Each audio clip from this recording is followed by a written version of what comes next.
Okay, so let's dive into these sources you've shared with us. We're looking at dreams. Right. Dreams. And dreams are, well, they're this huge mystery, aren't they? Ancient, really. Yeah, absolutely universal. Everyone does it. But we still don't fully get why beyond, the brain just processing things. Exactly. And neuroscience gives us incredible insights there, don't get me wrong. Memory consolidation, dealing with emotion. Sure, the standard explanations. But your sources seem to push past that. They explore something, well, deeper, almost unsettling. Yeah, that's what grabbed me. This idea that maybe your dreams aren't just yours. Hmm. What if they connect you to something much older? Ancestors, maybe, Yeah. or something else? That's the core question, isn't it? The one your sources are really grappling with. Could dreams be a kind of window, A window not just into your own head. but into something? Ancient, inherited memories, maybe? Glimpses of experiences that weren't strictly yours in this life? So our mission here is really to unpack your material on this, to explore these more speculative sides, moving beyond just Dream Interpretation 101. Right. We want to see what your sources suggest about dreams potentially holding these ancient secrets. We're looking at, what, three main angles from the material? Yeah, basically three big ideas presented. First, dreams as messages from ancestors. Okay. Then, the really intriguing one, dreams as glimpses of past lives. More controversial, I imagine. Definitely. And finally, the biggest picture, dreams connecting us all to some kind of collective consciousness. Wow. Okay. So the idea is that maybe the real story of us isn't just in the history books. But it's somehow encoded in our dreams. That's the possibility your sources are exploring. Let's start with the ancestors then. What do the sources say about that? Well, they emphasize this isn't some, new age concept. It's ancient. Why, Cultures throughout history have often seen dreams this way, as a link. you mentioned examples. Yeah, the sources point to, ancient Egyptians. They saw dreams as divine messages, sometimes specifically from ancestors trying to communicate or give guidance. And indigenous cultures, too. Absolutely. Many indigenous traditions see dreams as vital connections to ancestral wisdom. It's about continuity, that link across generations. Still very much alive today in some communities. The argument presented isn't always about, literal ghostly phone calls, though. Okay, so how about? Your sources suggest it could be more like an inherited resonance, emotional echoes, maybe, symbolic patterns, themes from distant relatives bubbling up in your dreams. Whispers across time, almost. Exactly. That recurring symbol you can't place, or that strange feeling of sadness or joy in a dream. Could it be, as your sources hint, some faint echo from, I don't know, your great-great-grandmother? Her life, her emotions, somehow imprinted. That's the speculation. And this leads us straight into Carl Jung. He comes up quite a bit in your material. Ah, Jung. The collective unconscious. Precisely. He proposed this shared layer of the psyche. Beneath our personal unconscious, there's this deeper level common to all humans. Filled with archetypes, right. Right.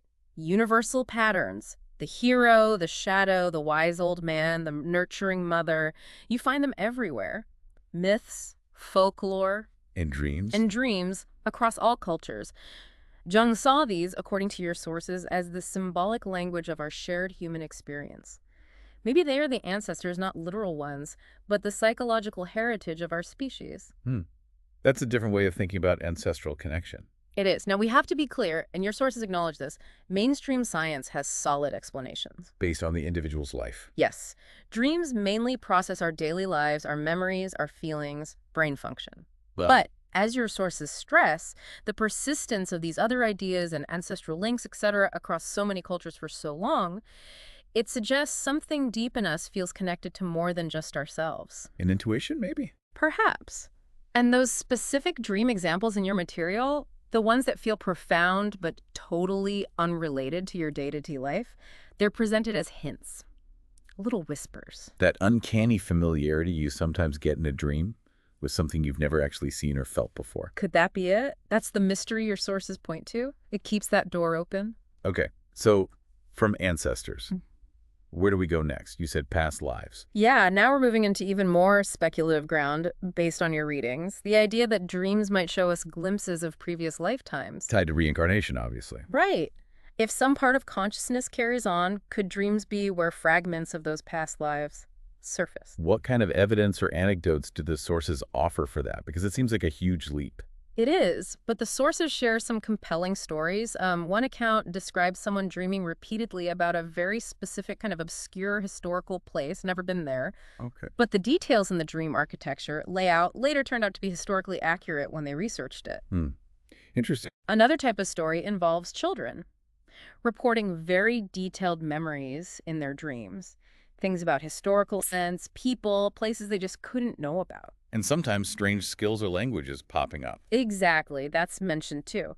And your material brings up Dr. Ian Stevenson's work. Ah, yes. The researcher who studied children claiming past life memories. He did extensive research trying to correlate their claims with historical records.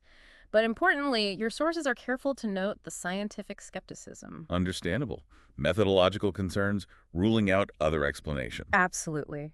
The standard scientific explanation for these kinds of dreams usually involves synthesizing things we've absorbed unconsciously. Books, movies, conversations, mixed with our own psychology. So dreaming you're a knight isn't a past life. It's your brain processing feelings about, say, conflict or honor, maybe triggered by something you saw. That's the typical view. But what your sources emphasize is the quality of some of these dreams.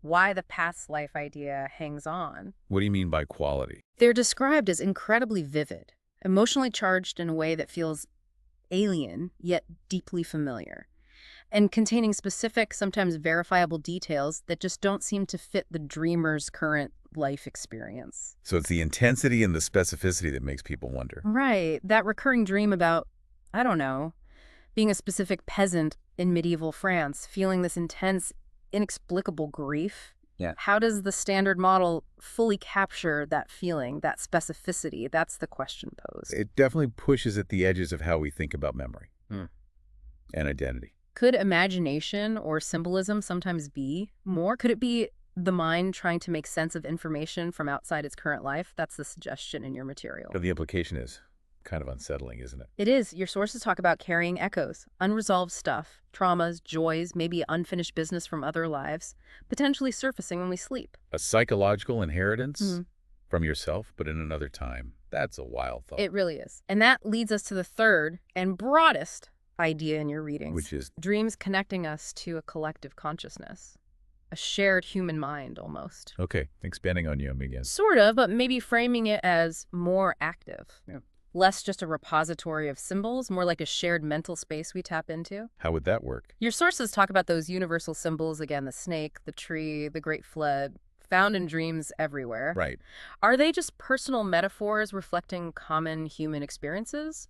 Or are we actually plugging into some kind of shared intelligence, a pool of human thought and experience, past and present? One of the analogies in your sources was striking. Humanity as a single organism. Yeah, individuals like cells, each with its own life but connected to the whole.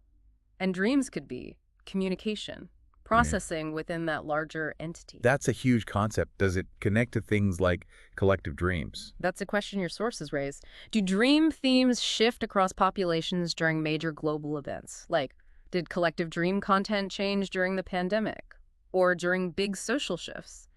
It's hard to track, but an intriguing idea. And the material even briefly mentions quantum physics.